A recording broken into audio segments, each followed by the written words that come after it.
Hi everyone, this is Anna from Koala Soap, and today we're going to be doing a swirl inside this cupcake mold.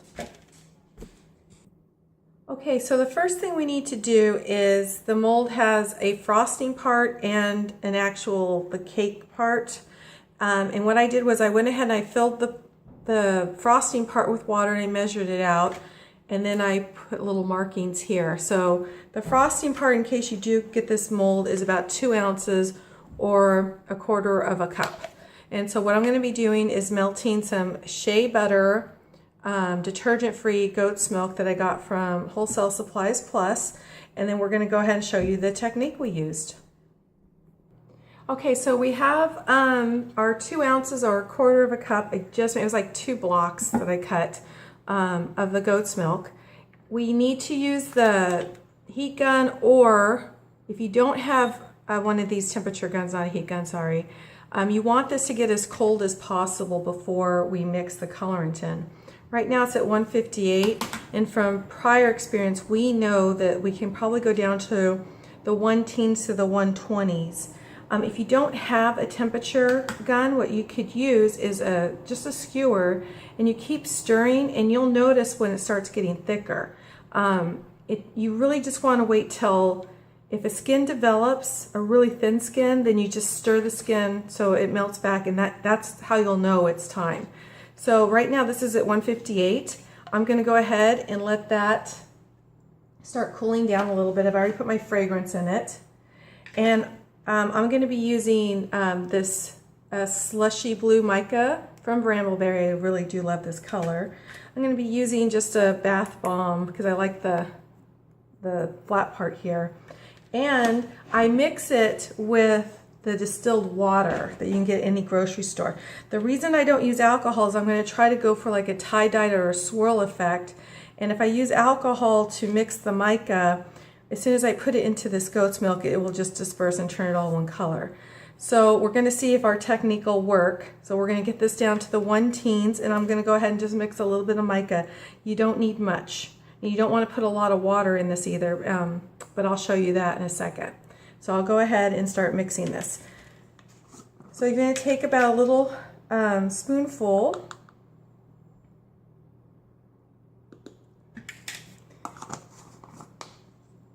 Okay, and then what I do is I take a dropper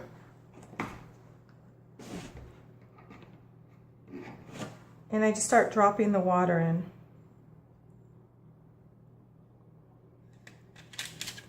If you put too much water in, it won't harden when it gets into the soap. So I just put maybe half a dropper in with the mica, and I just stirred it up, and we're just going to once in a while it might clump on you and you just want to just stir it again. You can add more mica in there if you feel you need to, if you need it thicker. And then the ideal will be, once this gets into the 1-teens, we're going to take a dropper, we're going to scoop it up, and we're going to squirt it very hard in there. I'm not going to have time to explain it when we do it, but I have shown you the whisk method before, where we stick it in and we twirl it. The problem with this whisk is it doesn't give. So I'm missing mica that got to the bottom of the cup. I found this on Amazon. It's fairly inexpensive. What I like about it is it goes all the way in. So when I go down there, I can just go this, twist up once, and then you're done.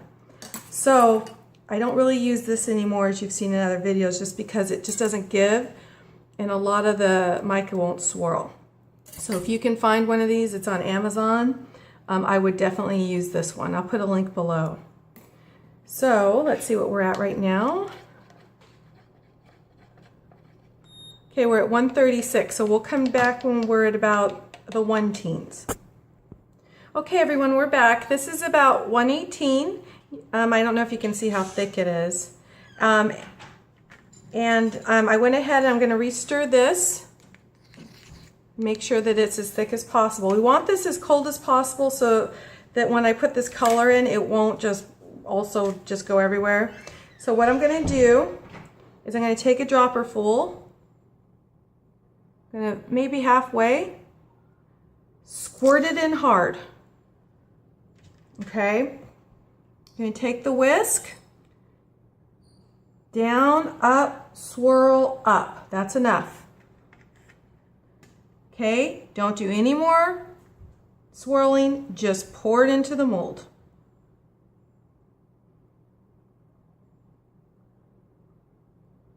Okay, so now you can kind of see how it kind of swirled in there maybe. I'm not sure if you can see that very well. We do have a lot of air bubbles in there, and I don't want to move the mold because I want this to mix as least as possible. So I do have a lot of air bubbles in there. What I'm going to do is I'm going to give this about a minute or so, and then once it sets a little bit, I will then squirt it with the alcohol. So we're going to go ahead and let that set, and then I'll be back to show you that. Okay, so it's been a couple minutes. I'm going to go ahead and squirt this with alcohol.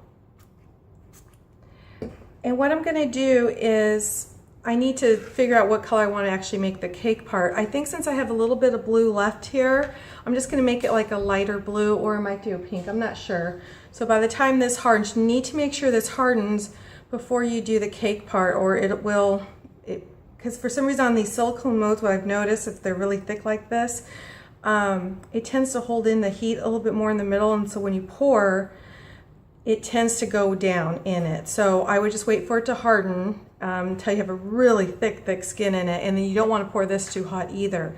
So I'm going to figure out what color I want the bottom part, and then we will be back. Okay, we're back. So I have the mold, it's still cooling down. I went ahead and I'm going to mix a little bit of this electric bubble. I'm going to make the bottom part of the cupcake kind of a pinkish color. So I melted down another 2 to 3 ounces of the shea butter. And I went ahead and mixed this. This I don't care if it's mixed hot, but can you see what happens when you put, it's at about 160, see how it just disperses? I mixed this with alcohol. So that's why I wait till it's super cold when I do the top part of the cupcake. So what we're going to do is we're just going to let this cool down a little bit, and we will go ahead and make the bottom part of the cupcake. Okay, so we have this down to about 115. We have our alcohol here, and we have our mold. There's a very thick skin on there right now. So what I've kind of learned is with this mold especially, I mean, I can spray in here and then pour, but I really want that to adhere to the top half. So what I do is I take my dropper and out just a little bit of alcohol, and I squirt the alcohol in, and then I kind of move it around to make sure it covers the whole area.